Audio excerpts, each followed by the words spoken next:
Je voudrais remercier le Seigneur qui a permis encore ce soir que cette conférence soit organisée. Je voudrais saluer tout le monde,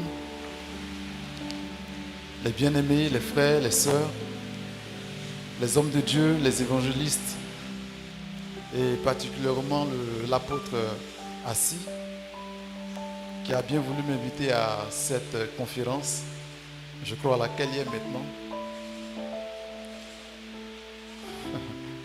Gloire à Dieu. Et c'est par le canal d'un apôtre également, l'apôtre Wilfrid, qui est un serviteur de Dieu engagé dans la formation des disciples.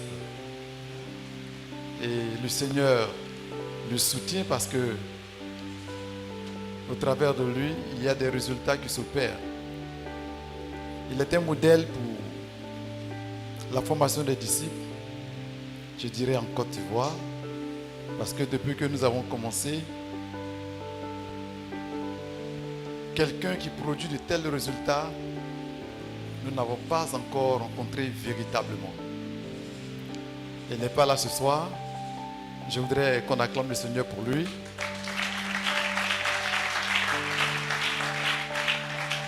Que le Seigneur vous bénisse abondamment. Merci beaucoup. Vraiment merci. Je suis touché par cette invitation, très honoré. Apôtre Assis, merci beaucoup. Merci surtout pour ton humilité qui m'a frappé depuis le premier jour lorsque nous nous sommes rencontrés. Que le Seigneur te bénisse. Merci, honorable serviteur de Dieu, docteur Afoul. Ok, et madame, que Dieu vous bénisse. Je suis franchement très heureux d'être au milieu de vous pour partager avec vous aujourd'hui quelque chose de très important. Quelque chose qui nous tient. Quelque chose en fait dont nous dépendons, dont dépend notre vie. Quelque chose qui, en réalité, doit définir le sens de notre vie sur la terre. Doit être la raison pour laquelle nous vivons. Quelque chose pour laquelle Dieu a bien voulu que chacun de nous vienne à l'existence. Et si je suis là, si je vis, si j'existe, c'est bien entendu pour cette raison-là. Si tu existes, si tu vis, c'est bien entendu pour cette raison-là. Si ce n'était pas cette raison, si ce n'était pas pour cette raison, alors nous ne serions pas en vie. Nous ne vivons pas par hasard. Nous ne sommes pas le fruit du hasard. Nous venons de Dieu, oui, mais nous existons pour un but. Et la raison est très bien fondée. Et si nous ne la connaissons pas, nous serons comme des...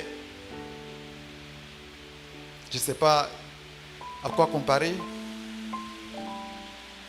Excusez-moi, mais je pense que la seule personne qui n'a pas d'objectif sur la terre et qui ne sait pas ce qu'elle fait, c'est qui? C'est la personne qui a perdu la raison, n'est-ce pas? Sinon, tout existe pour accomplir quelque chose. Donc nous, en tant qu'enfants de Dieu, pourquoi est-ce que nous existons? Pourquoi est-ce que nous sommes là? Pourquoi est-ce que Dieu ne nous a pas laissés où nous étions? Et il a bien voulu qu'on vienne sur la terre. Existe-t-il le hasard en Dieu? Sinon, pourquoi donc sommes-nous là sur la terre? Qu'avons-nous à faire? Connaissons-nous notre mission? Parce que justement, si nous sommes là, c'est pour accomplir une mission. La connaissons-nous? Sachons-nous pourquoi nous sommes là? Avons-nous demandé une fois à Dieu quel est le but de notre existence? Qui a déjà posé cette question à Dieu? Qu'est-ce qu'il lui a répondu? Suis-je sur la terre pour chercher à manger? Pour me battre, jeter tout mon dévolu dans les affaires de ce monde, chercher à manger? Me marier? Faire des enfants? avoir de la fortune, être un homme imposant et influent dans ma nation, dans le monde. Pourquoi suis-je en vie? Pourquoi suis-je là? Oh, si je ne connais pas l'existence de ma vie, que je meurs donc. Parce que je serai un fruit inutile. Je serai un instrument inutile. Je serai un élément inutile. Et que ferait Dieu avec une personne inutile? Qu'elle meure donc. Quel est ton rôle? Pourquoi vis-tu? Nous allons lire un texte que vous connaissez bien qui se trouve dans le livre de Matthieu 28. Et nous allons lire à partir du verset 19. 19 et 20. Ce qui est écrit est très intéressant. Vous le connaissez. On va le lire ensemble. Allez, donc, faites de toutes les nations des disciples. Baptisez-les au nom du Père, du Fils et du Saint-Esprit. Et enseignez-leur à mettre en pratique tout ce que je vous ai enseigné ou je vous ai prescrit. Et moi, je serai avec vous tous les jours jusqu'à la fin du monde. Avec qui sera-t-il? Avec qui a-t-il promis d'être? Certes avec nous, mais avec celui qui serait en train de faire ça. Et jusqu'à la fin du monde. Vous voyez, il le sécurisera. Il combattra pour lui. Il le soutiendra. Il le guidera. Il exécutera ses plans, ses projets. Il le tiendra par la main. Et il le guidera. Par ce verset, Dieu est en train de nous dire qu'il ne sera pas avec tout le monde. Il y a des gens avec qui il sera jusqu'à la fin du monde. Mais il y a des gens qu'il lâchera en plein chemin. Il y a des gens avec qui il ne décollera même pas. Nous sommes nombreux servant Dieu. Et je suis personnellement touché par cette conférence qui oriente les âmes dans la direction voulue par Dieu, c'est-à-dire la formation des disciples. Il a dit, je suis avec ceux-là jusqu'à la fin du monde. C'est-à-dire jusqu'à l'accomplissement de leur destinée. Jusqu'à ce qu'ils réalisent tout ce pourquoi je les ai envoyés à l'existence et je les ai appelés à moi. Allez, faites de toutes les nations des disciples sont les dernières paroles du Seigneur Jésus, n'est-ce pas? Et ces dernières paroles sont fortes. Il dit allez et faites de toutes les nations des disciples. Le grec dit allez et faites de toutes les nations disciples. Faites-les disciples. Faites de toutes les nations disciples.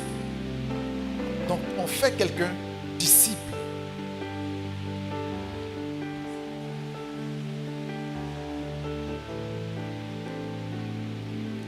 Je peux avoir le chrono quand même.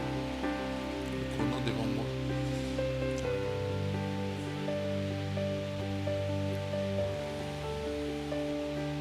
Et c'est ça le but pour lequel le Seigneur, merci, nous a appelés. Gloire à Dieu, c'est ça le but pour lequel il nous a appelés.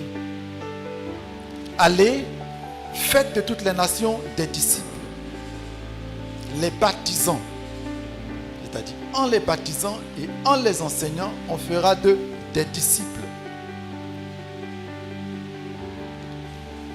Mais pourquoi est-ce que de nos jours, nous ne voyons pas ce que le Seigneur a dit se réaliser, s'accomplir? Ce que nous remarquons le plus souvent et un peu partout, c'est qu'il y a des gens, en fait, c'est que les gens font, plutôt les gens travaillent à cela. Les gens travaillent, c'est-à-dire les gens servent Dieu, mais sans accomplir ce qui est écrit. Les gens travaillent, mais ils n'accomplissent pas ce qui est écrit. Alors nous sortons le thème, la grande commission. Parce que ce que Jésus nous a donné est une mission. Et nous avons le devoir de la réaliser. La grande commission. Qu'est-ce que c'est?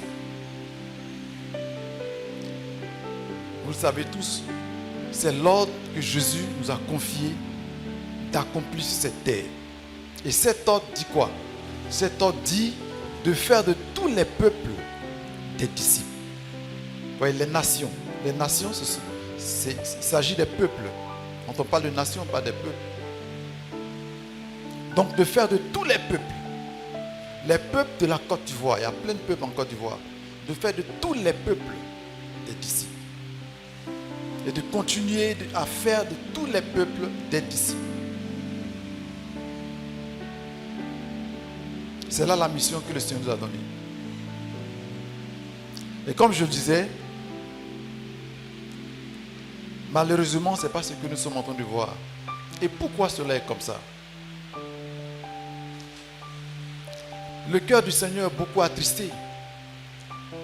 Le cœur du Seigneur est franchement beaucoup attristé. Parce que ses serviteurs ont choisi de faire autre chose que ce qu'il a dit. En fait, la majorité de ses serviteurs a choisi de faire autre chose que ce qu'il a dit. Nous entendons aujourd'hui beaucoup de programmes, mais pas des programmes qui forment des disciples. Il n'y en a même pas.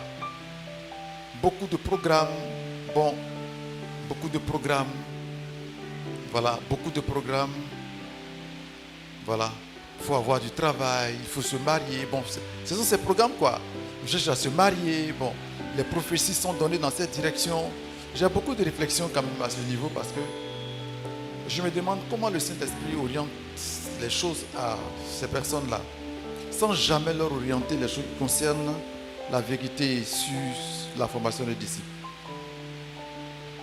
Donc les prophéties nous orientent vers le mariage, vers l'enfantement, vers les déblocages, vers les promotions, vers les voyages. Mais les prophéties n'ont jamais dit ce qu'est ta vie pour que tu la transformes. Ces prophéties ne disent pas ce que Christ veut que tu fasses. On te dit que tu auras un grand ministère. Mais ce ministère servira à quoi? C'est un mal aujourd'hui. Et si nous en parlons, ce n'est pas pour dénigrer quelqu'un. C'est plutôt pour ramener tout le monde à la grande commission que le Seigneur nous a demandé. Oui.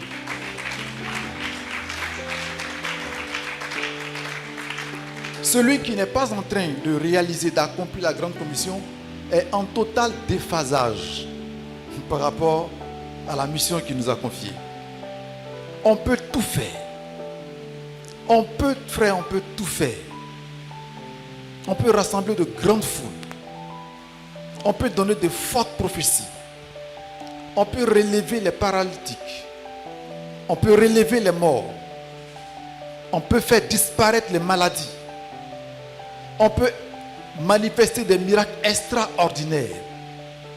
Mais la finalité, c'est quoi?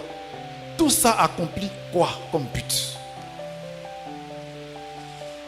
C'est en cela que le Seigneur dira, je ne vous connais pas. Et ils diront, on a fait des délivrances. Mais il va leur répéter, ce n'était pas la mission. C'était pas la mission. Ce qui est malheureux, c'est que les chrétiens, plusieurs chrétiens courent. Bon, dans un premier temps, on pourrait dire que c'est pas votre faute. Mais dans un second, si, parce que la Bible, tout le monde l'a. Tout le monde l'a. La Bible est à la portée de tous. On doit la lire et puis poser des questions. Mais on ne cherche pas à lire. On écoute la Bible de la bouche de quelqu'un. On écoute la Bible de la bouche de quelqu'un, la parole de Dieu, des prophéties. C'est de ça que je veux parler. La parole de Dieu, des prophéties, des paroles de connaissance. Et on se sent à l'aise avec les paroles de connaissance et on pense que la vie chrétienne, c'est cela et nous avons avancé. Si tu veux grandir, il faut te pencher sur la parole. Si tu veux grandir avec Dieu, si tu veux avoir de la maturité, tourne-toi vers la parole.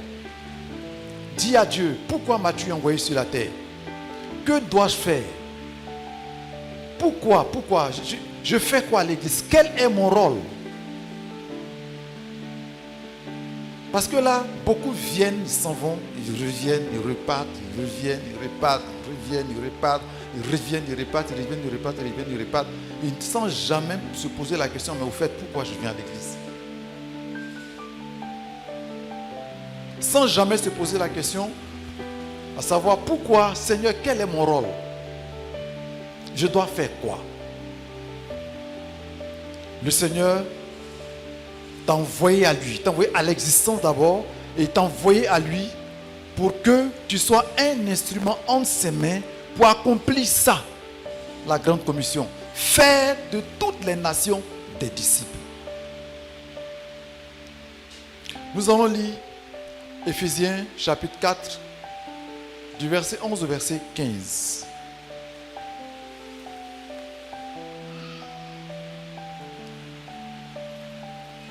Si un voyant en trouver, il peut faire la lecture.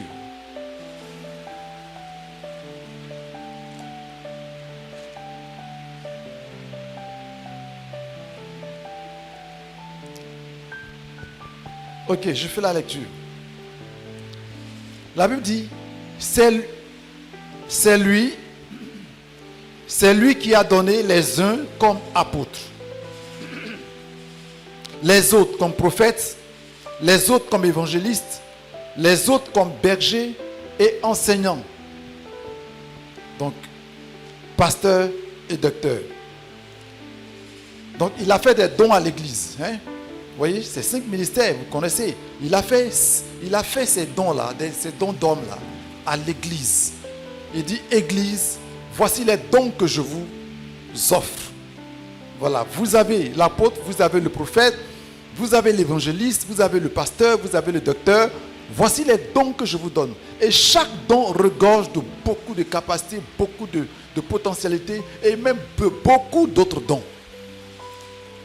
Pour quelle raison a-t-il donné ces dons d'hommes-là à l'église? Pour quelle raison? Quand nous continuons le verset, il a dit, il l'a fait, bon, j'ai la version, lui, second, comment on appelle? Second 21, donc c'est un peu différent avec la vôtre. Il l'a fait pour former les saints aux tâches du service. Bon, je voudrais qu'on lise dans la version que vous avez, la version 8 secondes.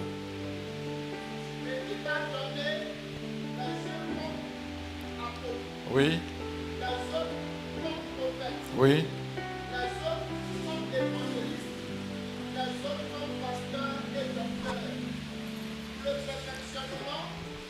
L'objectif premier pour le perfectionnement des saints. Donc pour parfaire les saints, pour les former, pour les éduquer, pour les emmener à quoi? Continue. Alors, il a donné ces 5 ministères pour s'occuper des saints, pour les perfectionner, pour les parfaire, en vue de l'œuvre du ministère, c'est-à-dire dans le but que les saints le servent lui dans leur propre ministère. Et le service qu'il doit faire, c'est quoi? Voyez? Continue. Et de l'édification du corps de Christ. Voilà, et de l'édification. Et pour édifier, pour construire le corps, comme Christ veut. Ensuite, continue. Jusqu'à ce que nous soyons tous parvenus à l'unité de la foi et de la connaissance du Fils de Dieu. Jusqu'à ce que nous soyons tous parvenus à l'unité de la foi. Jusqu'à ce que nous croyions tous en Christ. Que nous ayons la même foi en Christ. Vous voyez, jusqu'à ce que nous ayons tous la même manière de servir, la même manière de voir et la manière de comprendre la parole. Ensuite, à l'état d'homme fait Oui, à la mesure de la stature parfaite de Christ. oui. Afin que C'est quoi si hein? Bâtir de manière à ce que nous soyons à la ressemblance de Christ. Nous devons ressembler à Christ. Et c'est là l'objectif. C'est là l'objectif visé lorsque Dieu donne à l'Église les 5 dons. Oui, les 5 afin dons d'or. que nous ne soyons plus des enfants flottants et emportés à tout vent de doctrine par la tromperie des hommes, Les hommes. par les ruses dans les moyens de séduction. Amen, ça va. Amen. Voyez? Alors, lorsque nous aurons atteint cette maturité, alors qui va facilement se laisser entraîner par la séduction, par le mensonge, par ces plein de choses qui ne font pas grandir dans la foi? Puisque chacun aura été formé, aura été solidifié, aura été rendu mature, chacun serait en train de ressembler à Christ. Mais qui serait fragile au point d'être entraîné par un menteur? Qui serait fragile au point d'être entraîné par ceux qui racontent beaucoup de choses? Ne soyez pas fragiles. C'est pourquoi il est demandé, le pasteur demande de vous laisser former comme des disciples parce que cela est à votre avantage. Si vous n'êtes pas formé, vous serez entraîné par le diable loin de Christ. Vous serez en train de faire autre chose pendant que vous croyez que vous faites ce qui est de la volonté de Dieu. Le Seigneur vous aime. Et c'est justement parce qu'il vous aime qu'il a mis à cœur à son serviteur d'organiser cette conférence afin de vous instruire. Afin de vous instruire. Il ne s'agit pas de faire du bruit. Il ne s'agit pas de faire du tapage. Du bruit, on peut le faire. Du tapage, on peut le faire. Mais à la sortie de là, on gagne quoi? On aura accompli quel but pour Christ et dans votre vie? Quel objectif aura-t-on accompli lorsqu'on aura fini les mouvements destinés aux païens?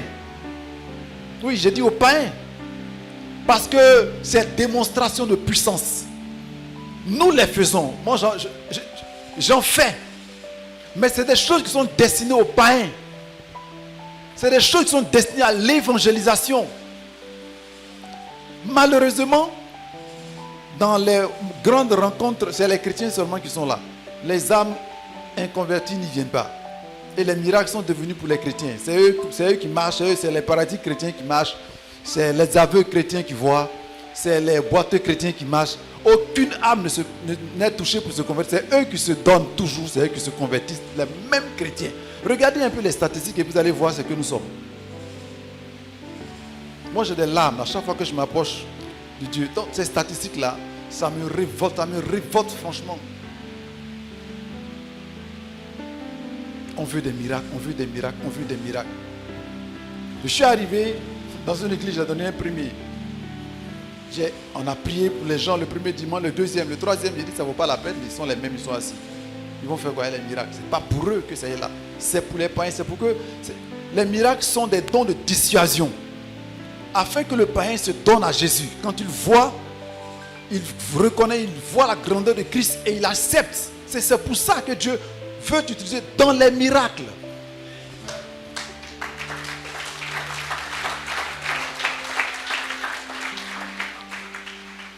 Bien-aimé, comprends cela. Comprends, je suis en train de prêcher comme ça, mais Dieu m'utilise à prier pour les gens, aussi à guérir. Mais ça n'a jamais édifié quelqu'un. Ça n'a jamais construit une vie. Ça n'a jamais bâti une vie. Ça n'a jamais donné une orientation spirituelle à quelqu'un.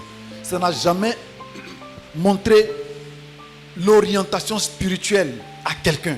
Ça n'a jamais réalisé une destinée. Ça n'a jamais réalisé une destinée.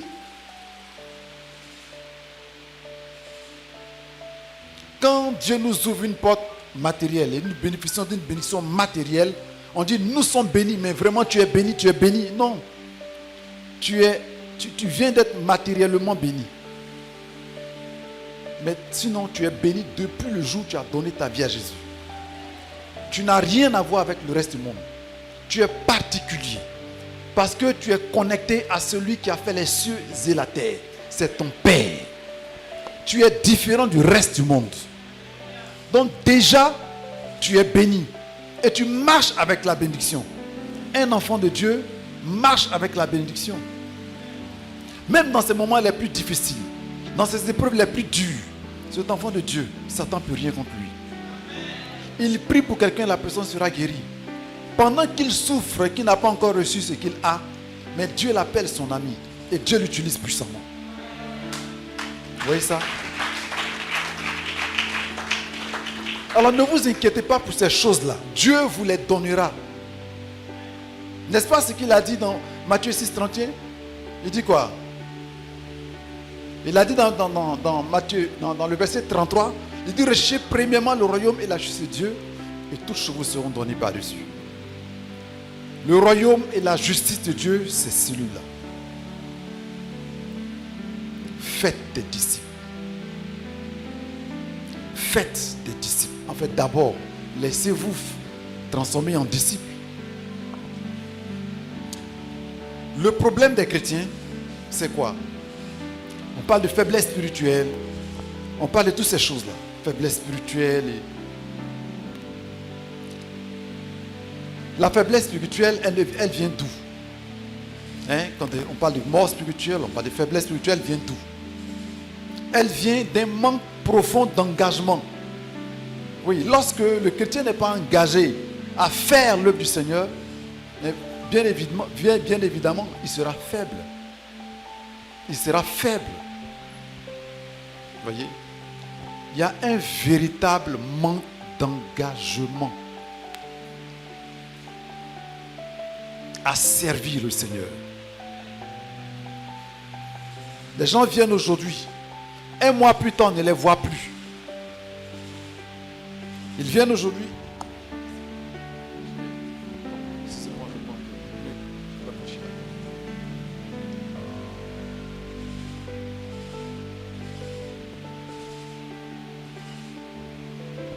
Alors je disais, ils viennent aujourd'hui, un mois plus tard, ils ne viennent plus.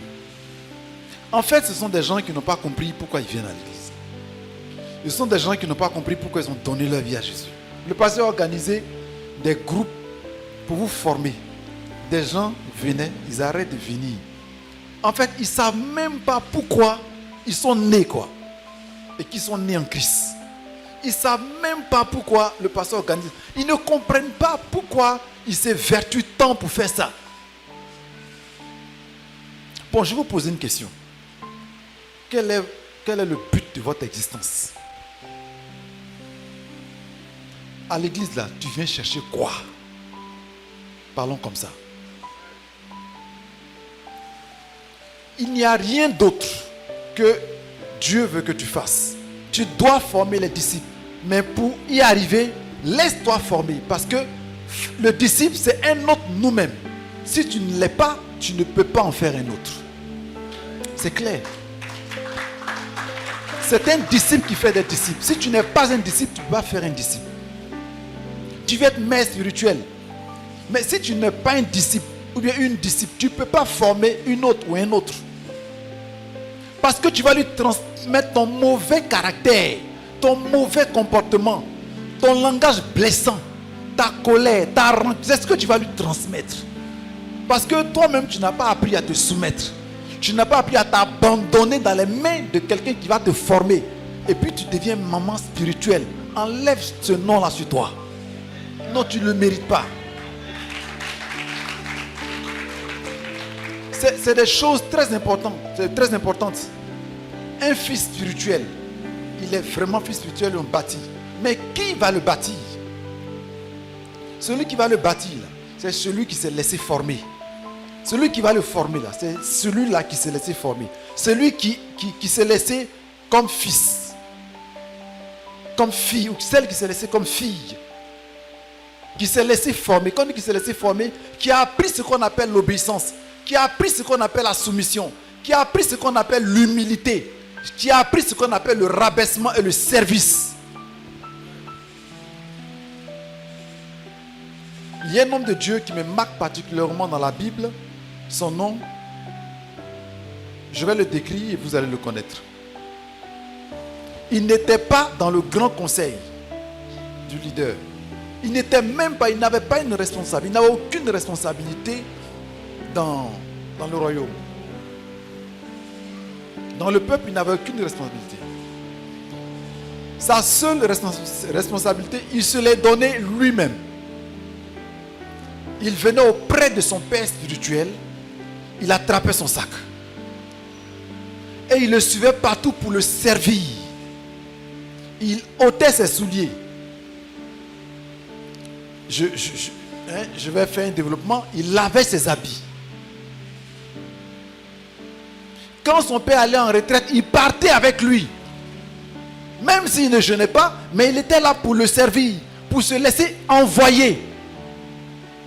On en trouve combien aujourd'hui? Tu veux devenir maman spirituelle, papa spirituel. Il a servi son mentor toute la vie de ce dernier. Pendant que il y avait le grand conseil, il y avait de hauts dignitaires, il y avait de grands responsables. Mais quand son père a été rappelé à Dieu, Dieu lui a dit, maintenant que ton père est mort, toi, prends la relève. C'est toi que j'ai choisi. Vous le connaissez, non? C'est qui? Josué. Gloire à Dieu. Il n'était pas responsable établi. Il n'y avait pas une constitution qui disait il est le vice-président ou bien en cas de quelque chose, c'est lui qui prend la place. C'est pas ça. Hein? Il était dans le peuple comme vous l'êtes à tout le monde. Et Dieu l'a choisi pour succéder à son père. Pourquoi? Parce que ce dernier a appris à servir un homme. Il a appris à se laisser malaxer par un homme. Il a appris à se soumettre à un homme. Il s'est rabaissé devant un homme. Il a accepté les réprimandes d'un homme. Il a accepté la sévérité d'un homme. Il a accepté les humiliations d'un homme. Sans jamais se plaindre. Sans jamais se rebeller. Sans jamais tenir tête. On ne se lève pas comme ça et puis devenir grand. Ce n'est pas possible. Parce que tu brûles d'une destinée charnelle. Dieu va t'établir comment? Il y a plein et plein qui ne vont jamais accomplir, je ne maudis pas, hein. Je ne suis pas en train de maudire, qui ne vont jamais voir leur destinée se réaliser. Vous savez pourquoi? À cause de leur désobéissance et de leur orgueil. Parce qu'ils ne peuvent pas se soumettre à quelqu'un. Il n'y a pas plus orgueilleux parmi tous ceux qui adorent Dieu que les chrétiens évangéliques. Non, il n'y en a pas plus orgueilleux. Non, il n'y en a pas plus orgueilleux. Regardez le nombre d'églises qui existent. Ton père spirituel est là. Parce qu'il n'a pas fait ce que tu veux, tu quittes pour créer ton église. Il y en a plein comme ça. C'est l'orgueil et puis l'insoumission qui crée ça. Il n'y a rien d'autre. Il se lève et dit non, je ne suis pas d'accord avec sa vision. Il va écrire son église. Il y a des gens qui ne vont jamais voir ce que Dieu leur a promis là se réaliser. Parce que ça là, Dieu ne soutient pas. Non, Dieu ne soutient pas la rébellion. Il ne la soutiendra jamais. Vous avez un pasteur, il aime la formation des disciples. J'ose croire qu'il n'y a pas de gens qui disent oh vraiment, tout en formation des disciples, tout en formation des disciples. Je vous invite à vous soumettre et à l'écouter, à lui obéir, à le servir.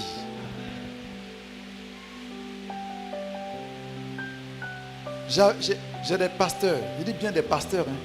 Quand j'arrive dans leur église, ils disent aux fidèles de s'éloigner. Eux-mêmes vont me servir. Eux-mêmes, ils enlèvent mes souliers. Ils enlèvent mes habits. Eux-mêmes font ma couchette. Eux-mêmes me servent et débarrassent. Ce n'est pas les fidèles, c'est eux-mêmes les pasteurs. Eux-mêmes lavent mes vêtements. Ils le disent, ils vont le faire eux-mêmes. Mais c'est ça, on apprend d'abord à servir un homme avant de chercher à servir Dieu. Il faut chercher à être un vainqueur en tant qu'un serviteur de l'homme avant de chercher à être un héros devant Dieu. On ne grandit pas, on ne devient pas célèbre, on ne devient pas grand comme ça. Les orgueilleux n'arriveront nulle part, de toute façon. Ouais.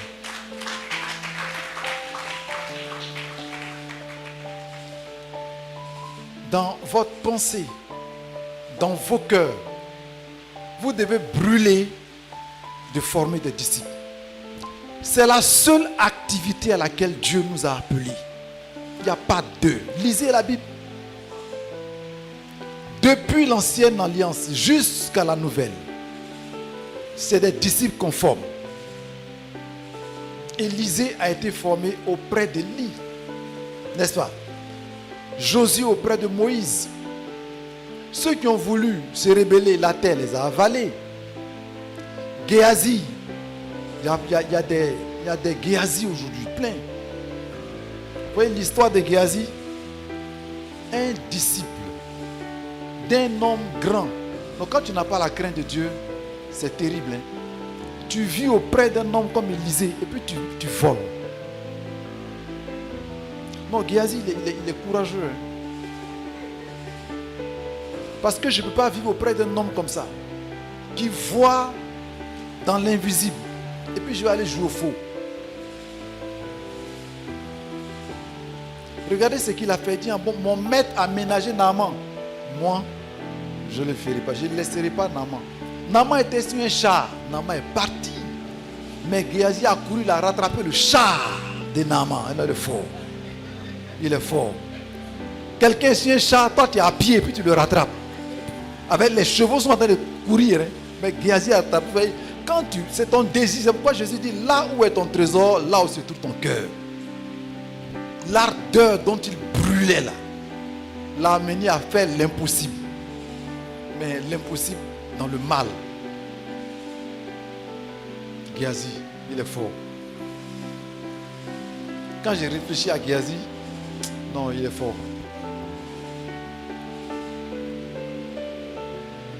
Mais investis ton zèle dans la formation d'ici. Il n'y a pas deux.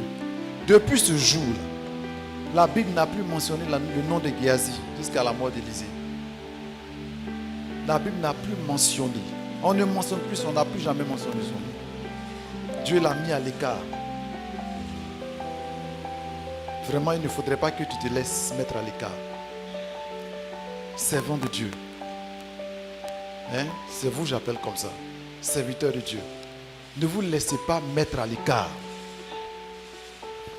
Ne vous laissez pas mettre à l'écart. Parce que le Seigneur vous a appelé pour un grand objectif. Il vous a appelé pour un grand objectif. Et ce grand objectif-là, c'est la formation des disciples. Le pasteur vous forme pour que vous aussi vous formiez. C'est la seule activité. Il n'y a pas deux. Tu es venu à Christ pour former. Pour que tu formes, laisse-toi former. Pour que toi tu réussisses à être père ou mère spirituel, laisse-toi d'abord être un disciple et puis laisse-toi malaxer, laisse-toi éduquer. Dans ce verset que nous venons de lire là, tout s'y trouve. Pourquoi les pasteurs ont été donnés l'objectif? Pourquoi cet objectif? Et à quoi ça va servir? Quel est l'objectif visé? Et quel est l'avantage? Tout est dans ce verset que nous avons lu.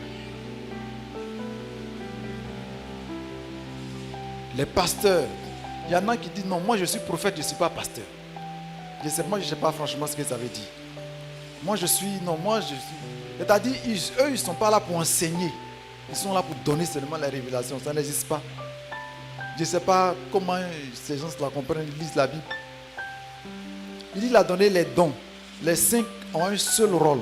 Le seul rôle, c'est de perfectionner les saints. Perfectionner, les former, les rendre performants, les rendre solides, les éduquer. Vous voyez, ça va jusqu'à la transformation de l'individu, parce qu'il a dit, afin que nous parvenions à la stature parfaite de Christ. C'est le modèle visé. On doit chaque jour être en train de ressembler à Christ. Chaque jour être en train de ressembler à Christ. Donc le pasteur forme. Hein? Apôtre, évangéliste, docteur, enseignant, tout ça, forme. Il forme. L'autre côté, c'est le don. Les miracles, là, ce sont les dons. Mais ton ministère, c'est-à-dire ton travail, c'est de former les gens. Ceux que tu auras formés, à leur tour, vont former d'autres personnes. Ces personnes qui seront formées formeront aussi d'autres personnes. Et cette formation vise à ressembler à Christ. Si nous ressemblons tous à Christ, ce sera une église solide. On ne pourra plus nous trahir. On ne pourra plus te mentir. On ne pourra plus t'entraîner ailleurs. On ne pourra plus affaiblir ta foi. Bien-aimés, je vous invite à vous laisser former, à vous laisser bâtir et à vous laisser transformer.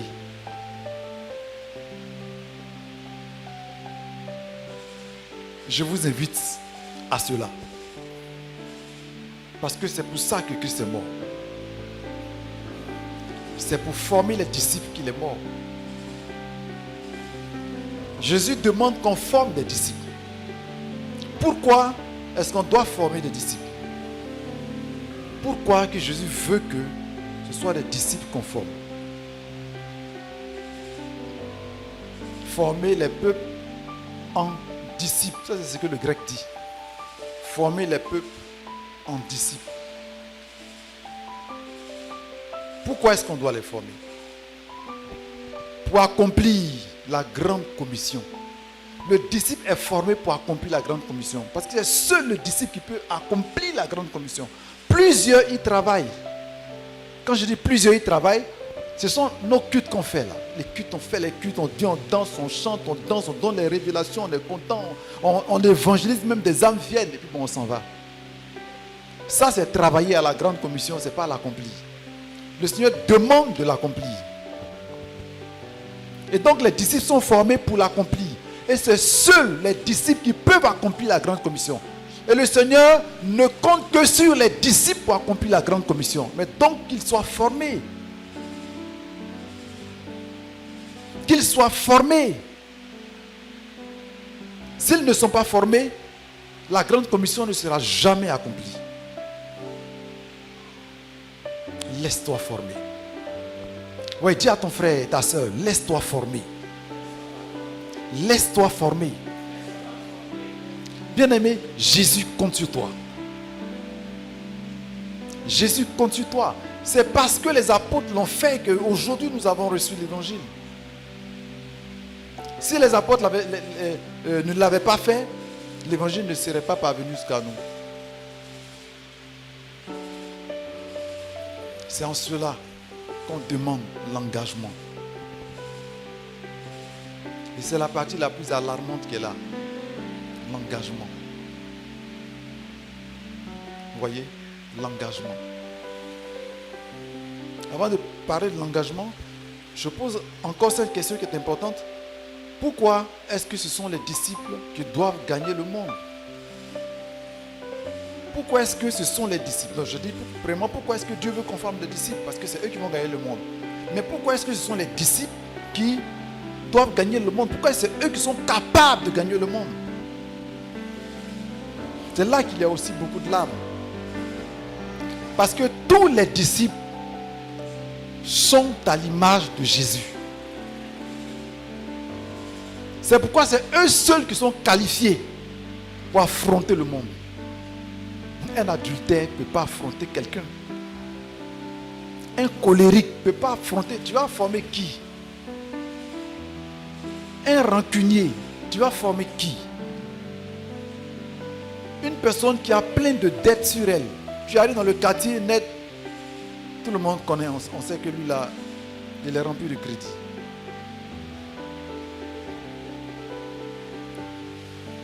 On me racontait l'histoire d'un pasteur qui avait évangélisé et puis qui avait eu de jeunes gens. Parmi eux, je crois, il y avait 3. Donc il sortait pour évangéliser avec 2. Il y a un, pour évangéliser, il ne voulait jamais sortir. Il restait dans son coin là-bas, toujours pour évangéliser. En réalité, cet homme avait trop de dettes sur lui et les gens le connaissaient dans le secteur. il ne voulait pas sortir, vous voyez. Donc ça l'avait empêché, ça l'avait bloqué. Les autres, les habitants aussi, ils les connaissaient. Donc les gens riaient du pasteur. Quand le pasteur passe avec eux, les gens rient. Pourquoi? Les gens disent, le pasteur là, il ne sait pas qui ils sont. Le pasteur ne les connaît pas. Tout le secteur les connaissait. C'était de faux. On connaissait les filles.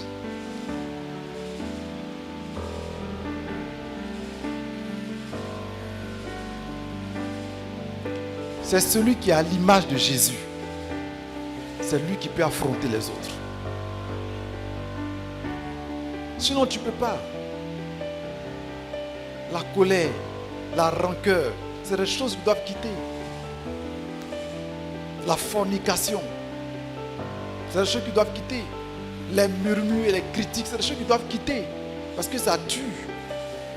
Ça tue la vie de l'individu qui le pratique.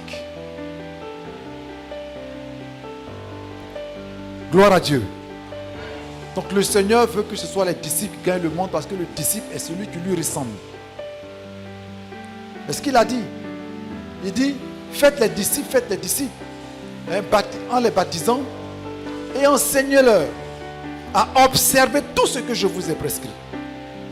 Enseignez-leur à garder, à mettre en pratique tout ce que je vous ai prescrit. Donc le disciple, ici, il s'agit de quoi? Il s'agit de quelqu'un qui ressemble à son maître. Hein? Il ressemble à son maître. Le disciple va ressembler à Jésus. Oui. Mais avant de ressembler à Jésus, il ressemble à qui? À son maître. Donc c'est au travers de son maître qu'il va ressembler à Jésus. Bon, si le maître n'est pas en train de ressembler à Jésus, voyez-vous un peu ce que deviendra celui qui est en train d'être fait disciple? Parce que le disciple ressemblera à Jésus, mais par le canal de celui qui le forme. C'est pourquoi Pierre, comme on appelle Paul, disait clairement dans Éphésiens 5:1 que soyez mes imitateurs comme je le suis moi-même de Christ. Soyez mes imitateurs comme je le suis. C'est-à-dire il se présente comme le modèle à imiter.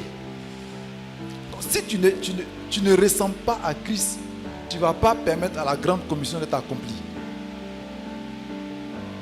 Oui. Moi, je connais quelqu'un. Dans le temps, tu es son disciple, il te frappe très bien. Oui, il te frappe bien. Donc quand c'est comme ça, entre eux là, ils n'hésitent pas aussi à frapper bien. Parce que le père, il frappe quand tu déconnes. Donc les fils frappent aussi quand tu déconnes.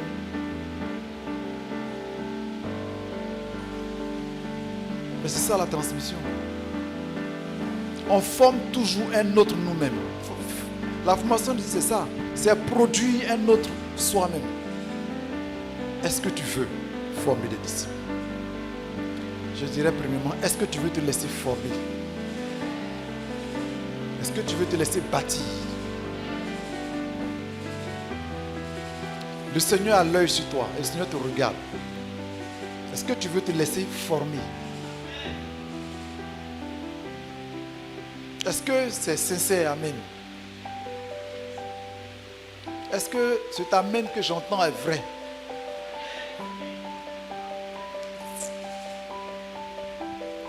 Vous savez, les apôtres, quand ils ont reçu le mandat d'aller faire de toute la nation des disciples, ils ont tiré au sort et ils se sont répartis le monde. Ils se sont dispersés. Ils ont formé des disciples jusqu'à la fin, je ne dirais pas jusqu'à la fin de leur vie, mais jusqu'à ce qu'ils soient martyrisés, jusqu'à ce qu'ils souffrent, maltraités et mis à mort. Chacun est mort dans le peuple qu'il a choisi de faire disciples. Paul est mort à Rome, vous savez.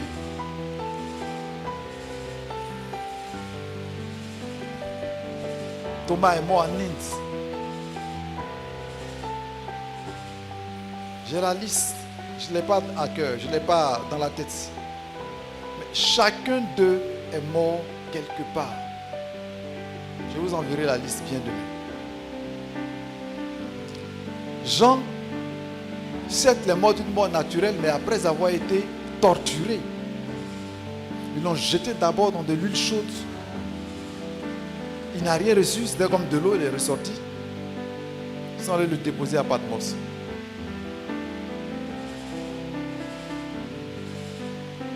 Vous voyez? Des gens sont morts pour que l'évangile nous parvienne. Bon, quelle est la différence entre ceux-là et nous? Quelle est la différence? Ils n'avaient pas les moyens que nous avons aujourd'hui. Ils n'étaient pas dans un environnement paisible comme nous sommes aujourd'hui. Ils étaient bousculés et ils fuyaient de ville en ville. Mais ils servaient. Ils n'avaient pas toujours à manger. Parce que dans la persécution, on les chassait même. On les chassait de leur bout. Ils perdaient leurs activités. Voilà pourquoi ils ont développé cette unité des dons. Où ils se soutenaient. Chacun envoie et puis on donne aux indigents. On donne aux pauvres. Vous n'avez jamais réfléchi comment à 3 000, ils partageaient toujours. À 4 000, ils partageaient toujours. À 5 000, ils continuaient de distribuer le repas. Vous n'avez jamais imaginé à ce moment. C'était une église très forte. C'était une église très forte, soudée. Aujourd'hui, avec tout ce que nous avons, on n'a pas le temps. L'expression fétiche, je n'ai pas le temps. Non, c'est justement parce que tu as le temps que tu ne sais pas Dieu.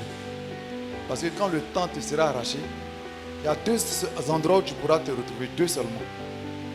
Soit à l'hôpital, bien couché, incapable de bouger, ou bien on allume des bougies autour de toi.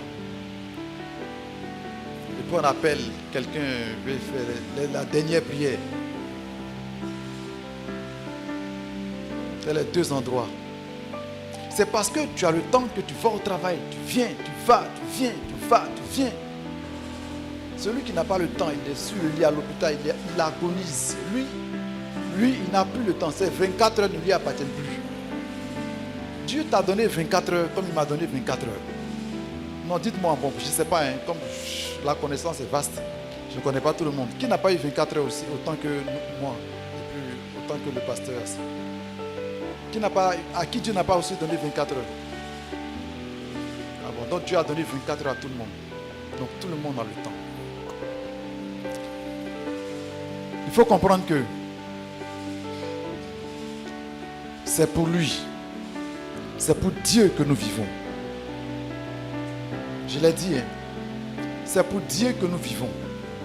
On ne vit pas pour aller chercher de l'argent. Ce n'est pas le but de notre vie. On ne vit pas pour se marier. Ce n'est pas le but de notre vie. Hein? On ne vit pas pour faire des enfants. Ce n'est pas le but de notre vie. Vous savez pourquoi est-ce qu'on fait des enfants? Qui sait pourquoi on fait les enfants? Comme ça, il aura raison d'en faire. J'ai prié que Dieu nous donne 30 au moins avec beaucoup de moyens pour s'occuper d'eux. Vous avez peur? Non, il n'y a pas de peur. Qui a un enfant? Alors, beaucoup, on a des enfants. Moi, mais j'en ai. J'ai 2 qui m'embêtent du matin au soir. Maintenant, pourquoi Dieu t'a donné les enfants en fait? Bon, non, pourquoi il t'a donné ça, c'est une autre question. Mais pourquoi est-ce qu'on fait les enfants? Il y a pourquoi est-ce qu'on fait les enfants, et puis il y a pourquoi est-ce que Dieu t'a donné les enfants. D'accord. Si vous ne connaissez pas les réponses à ces 2 questions, là, ça sera vraiment catastrophique. Premièrement, Dieu nous a donné les enfants pour assurer la relève. Nous allons mourir vont continuer. Premièrement, c'est pour ça. Nous allons mourir, ils vont continuer quoi? Ils vont continuer ça, la grande commission. Pourquoi Dieu te donne des enfants? C'est parce qu'il a besoin de serviteurs de Dieu. Tu vas les éduquer dans sa parole pour que lui les utilise demain. Est-ce que vous comprenez? Donc quand tu mets les enfants au monde, et puis tu ne penses seulement qu'à leur éducation scolaire, c'est que tu n'as rien compris. Tu ne sais pas pourquoi Dieu demande de mettre les enfants au monde, et puis tu ne sais pas pourquoi il te les a donnés. Donc je disais, ce n'est pas l'objectif, c'est ce que je vous dis. Assurer la relève pour accomplir quoi? C'est pour accomplir la grande commission. Les enfants doivent être éduqués aujourd'hui pour devenir des serviteurs de Dieu demain. Pas forcément pasteurs, même s'ils sont des hommes d'affaires, ils sont quelque part dans une société de directeurs ou quoi, mais tous doivent servir le Seigneur. Et c'est pour ça que tu es sur la terre. C'est là l'objectif. Quand on cherche de l'argent, on cherche de l'argent. Parce que ce n'est pas ça l'objectif. Avoir une grande entreprise, avoir beaucoup d'argent. L'objectif de tout ça, ceux qui ont beaucoup d'argent à l'église, le but, c'est de financer pour que des disciples soient formés. Il n'y a pas deux objectifs pour le boulot que tu fais. Il n'y a pas deux objectifs pour l'enfant que tu mets au monde. Il n'y a pas deux objectifs pour le mariage que Dieu t'accorde. Seigneur, je veux me marier, puis on embrouille le Seigneur. Je veux me marier. Mais quand il te donne le mariage, là, il n'y a pas deux objectifs. Le seul, c'est que tu formes des disciples. Donc, tu vois un peu comment tu es coincé partout. Bon, tu demandes le mariage. Le mariage, est-ce que tu sais pourquoi? Tu as fait quoi? Non, je veux me marier comme les autres, tout le monde se marie. Dieu a promis qu'on se marie. Dieu, c'est la volonté de Dieu qu'on se marie. C'est les réponses que tu as données. Mais pourquoi même Dieu veut que toi, tu te maries? Quand tu t'es marié, pourquoi il veut que tu fasses tes enfants? Ce n'est pas pour que ton cœur soit content. Ce n'est pas pour ça. C'est pour lui son intérêt qu'il veut que tu te maries. C'est pour lui son intérêt qu'il veut que tu fasses des enfants. Et l'objectif, c'est d'accomplir la grande commission. Regardez un peu, rappelez-vous, souvenez-vous un peu de Babel. L'objectif en ce moment, c'est de remplir le monde. Et il veut rester sur place pour former une unité. Il leur a montré que ce n'est pas ce que lui veut. Il a cassé ça. Dieu a mis le feu dedans. Ils se sont dispersés. Ils sont dispersés. Si tu sais pourquoi tu te maries, non, tu es béni. Si tu sais pourquoi tu demandes des enfants, tu es béni. J'étais jeune, encore, je n'étais pas fiancé. Et j'ai prié, j'avais une forte passion pour les choses de Dieu. J'ai décrit la femme que je veux en relation avec mon ministère. Le ministère que j'allais développer. J'ai dit à Dieu, je vais vous décrire un peu ce que j'ai dit.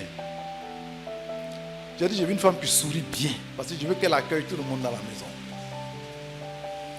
2, je veux une femme qui est grande, excusez-moi, mais qui ne me dépasse pas. Qu'elle m'arrive ici, si elle est trop grande, Seigneur. J'ai dit, Seigneur, je veux une femme qui est comme un garçon, pour chasser les démons, pour se mettre sur le terrain d'évangélisation, pour prêcher l'évangile. Je ne veux pas une femme qui s'assoit à la maison, comment je me vais prêcher, excusez-moi encore. Ah, ma femme elle est percutante. Elle ne s'assoit pas.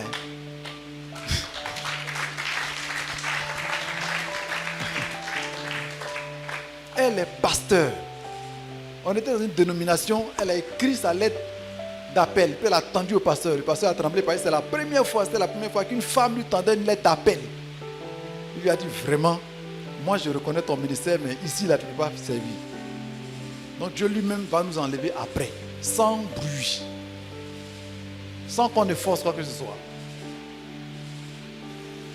Elle annonce l'évangile.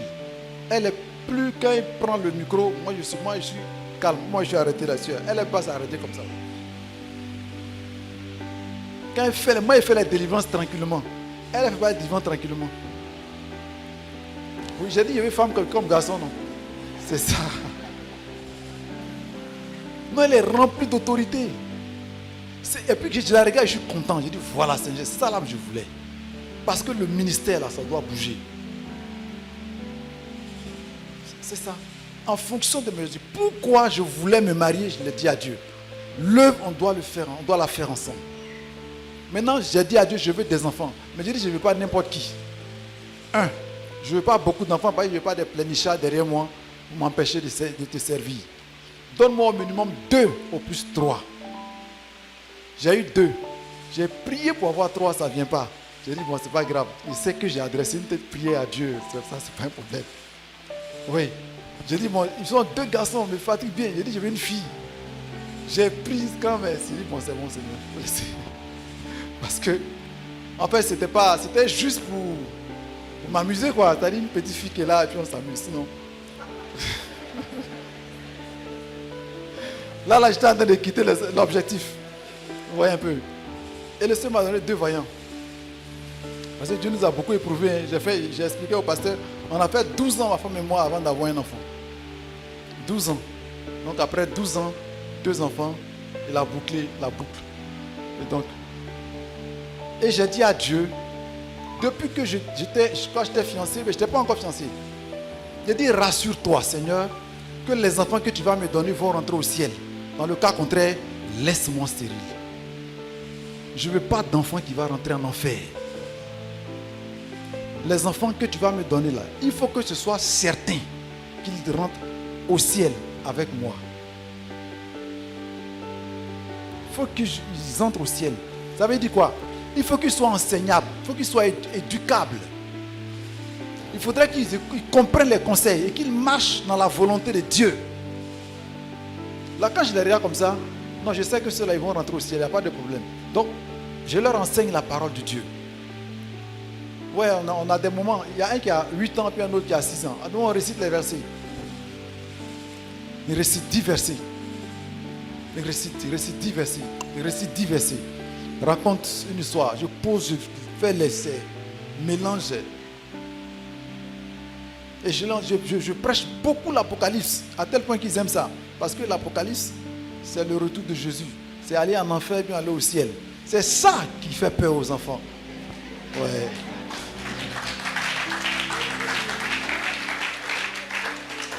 Et puis qu'il les redresse. Donc je suis en train de faire quoi? Je suis en train d'accomplir le but pour lequel Dieu m'a donné les enfants là. Vous voyez? Ils doivent être des disciples. Je mets dans leur tête, vous êtes des pasteurs. Vous les deux là, vous êtes pasteurs. Quand les demandent, vous voulez faire quoi dans la vie? On veut être pasteur. Moi-même, je veux souvent qu'ils disent autre chose. Mais ils ne disent plus. Hein. On veut être pasteur. Il dit, mais il y a directeur, il y a... Non, on veut être pasteur. Et le plus petit, non, je vais être président des pasteurs. Comme mon papa. Vous voyez? L'objectif, et j'ai pris Dieu que ça continue comme ça. L'objectif doit être atteint. Frère, l'objectif doit être... Dis avec moi, l'objectif doit être atteint. Doit être atteint. L'objectif doit être atteint. Dis-le à ton frère. Dis à ton frère, fais de tes enfants des disciples. Dis-lui ça. Fais de tes enfants des disciples.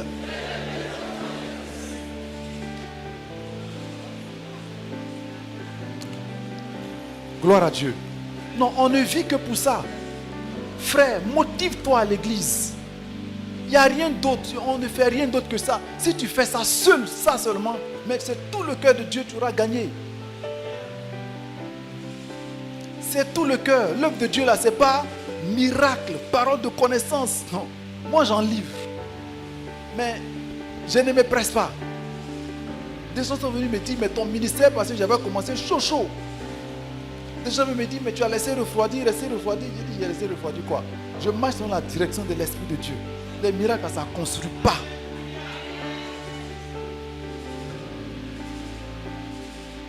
Gloire à Dieu. Viens à l'église. Engage-toi. Laisse-toi former. Afin que toi aussi, tu deviennes un instrument entre les mains du Seigneur pour former les autres à devenir comme toi et à devenir comme Christ. C'est là ta destinée. C'est là ta destinée. Et c'est en faisant cela que le Seigneur va se révéler. Il va glorifier son nom. Il va t'ajouter des grâces, des faveurs. Il va augmenter à ta vie. Il va te donner d'autres choses que tu n'as même pas demandé. Quand on ne forme pas des disciples, on mène une vie difficile. Parce que, c'est ce que disent les gens, quand quelqu'un est engagé, les épreuves commencent. C'est pas ça? Beaucoup de gens ont peur de ça. Quand quelqu'un commence à s'engager, effectivement, quand tu commences à t'engager, les épreuves. Mais les épreuves, c'est quoi? N'en ayez pas peur. Les épreuves, c'est la formation du Saint-Esprit dans une vie, afin de rendre cet individu solide et capable de le servir comme il veut.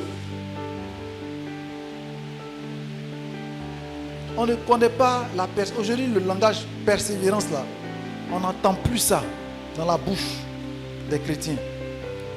On ne l'entend plus dans la bouche des persévérance, là, ça on n'entend plus. Ce qu'on entend, c'est déblocage. C'est-à-dire, c'est Dieu, il faut débloquer. C'est que ce rang est pour débloquer. Il faut que ça se débloque. Mais persévérance, on n'entend pas. Or, le Seigneur, il nous met dans la persévérance de l'épreuve. On subit les épreuves, puis on persévère. La persévérance dans l'épreuve est une démonstration de notre amour pour Dieu. Regardez Job. Quand il a tout perdu, la première parole qui est sortie de sa bouche, l'Éternel a donné, l'Éternel a repris, que son nom soit glorifié. Quand sa femme, il a eu l'ulcère malin, quand sa femme lui a dit, maudit Dieu, sa femme était arrivée à son sommet. Elle ne pouvait plus supporter. Elle ne pouvait plus tenir. Donc elle a fléchi, elle est tombée. Et elle veut que son mari l'accompagne dans sa chute. Elle dit, maudit Dieu, tue-toi. Il lui dit, tu parles comme une femme déraisonnable. On dirait que ça ne va pas dans la tête. Tu oublies que c'est Dieu qui nous donne le bonheur. C'est Dieu qui nous donne tout ce qui est bonheur, bénédiction. Mais s'il envoie le malheur, acceptons aussi. Voilà quelqu'un qui s'est laissé impacter par l'Esprit de Dieu. Ne vous plaignez pas des épreuves que vous traversez. Ne voyez pas le diable dans les épreuves que vous traversez. Ne voyez pas les sorciers dans les épreuves que vous traversez. Parce qu'en le faisant, vous vous affaiblissez et vous vous livrez à Satan. Satan aime les peureux. Satan aime les pleurnichards. Satan aime ceux qui tremblent. Hein? Ceux qui tremblent devant une situation difficile. Il aime les poltrons. Merci frère. Regardez, si je dis prions pour que les âmes soient sauvées, vous allez prier. Mais quand je vais dire prions pour combattre les esprits qui empêchent que l'œuvre avance, les sorciers, je vous assure, les ampoules vont s'éteindre à cause de la puissance que vous allez dégager. Parce que le chrétien est traumatisé par ce qui est sorcier. Il est traumatisé par ce qui est démon. Mais c'est pourtant le contraire que vous devez faire.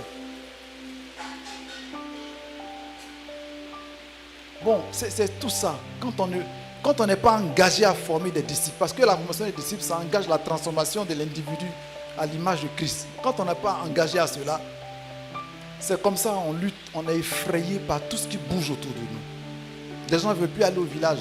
Bon, on a déjà tué combien de sorciers? On veut totaliser, on a tué trop de sorciers. Mais dites-moi ce qui a changé. Non, moi je dis non. C'est pas seulement les sorciers qu'il faut tuer. Il faut tuer le sorcier, mais il faut tuer l'esprit aussi. Tue l'esprit. N'est-ce pas? Même s'ils ont déjà tué l'esprit. Moi c'est l'esprit, il veut voir moi. L'esprit là.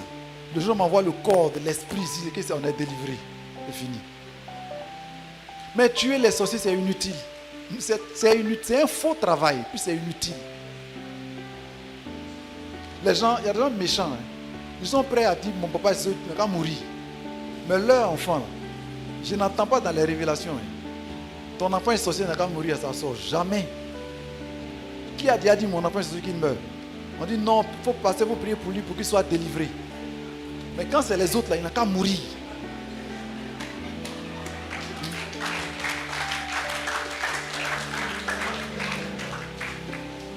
C'est un faux problème. Pour le sorcier qui t'attaque, Dieu lui donne 2 jours pour mourir. Pourquoi? Est-ce que Jésus nous a appelé à tuer les gens? Les dons là, Dieu n'a pas bon à savoir si c'est Jésus qui fait ça. Il faut tuer un sorcier. Il faut tuer. Le sorcier, c'est un être. Lui-même, là, avant de mourir, il donne son esprit à quelqu'un d'autre. Et puis il meurt, il s'en va seul. Donc tu ne fais rien. Tout sorcier, avant de mourir, transmet son esprit à quelqu'un d'autre. Donc tu ne fais rien. Non, tu ne fais rien. Il faut former des disciples. Il faut laisser les sorciers tranquilles. Non, laisse les sorciers tranquilles. Vous pensez que dans une église où on forme les disciples, un sorcier peut tenir? Un sorcier ne peut jamais tenir. Non, il ne peut pas. Il ne peut pas tenir. J'étais dans une église, on était là, une veille. Et puis il y a quelqu'un qui est venu pour nous essayer. Pendant qu'on priait, il y a un qui lui a dit, mais toi tu fais quoi là? C'est juste un fidèle qui lui a dit, mais tu fais quoi? On continuait, un autre lui a dit, mais qu'est-ce que tu fais? Quand on a continué, c'est avant la fin de la veille qu'il est parti. Un deuxième est venu. Il a crié, il a été secoué, il est sorti, il est parti chez lui à la maison. Avant la fin de la veille. Tu ne vas jamais nous entendre en train de combattre un sorcier. Mais on n'a pas le temps. C'est-à-dire que nous, on va lui consacrer un temps d'honneur. Et puis lui sera content.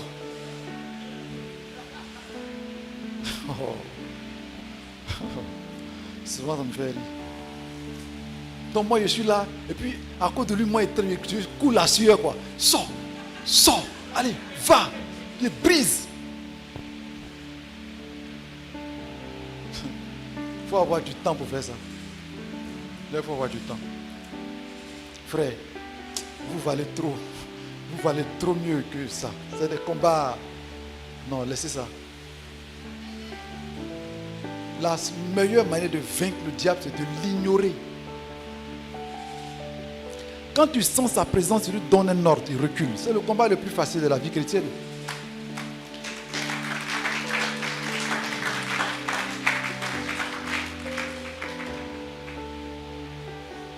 Vous valez beaucoup mieux.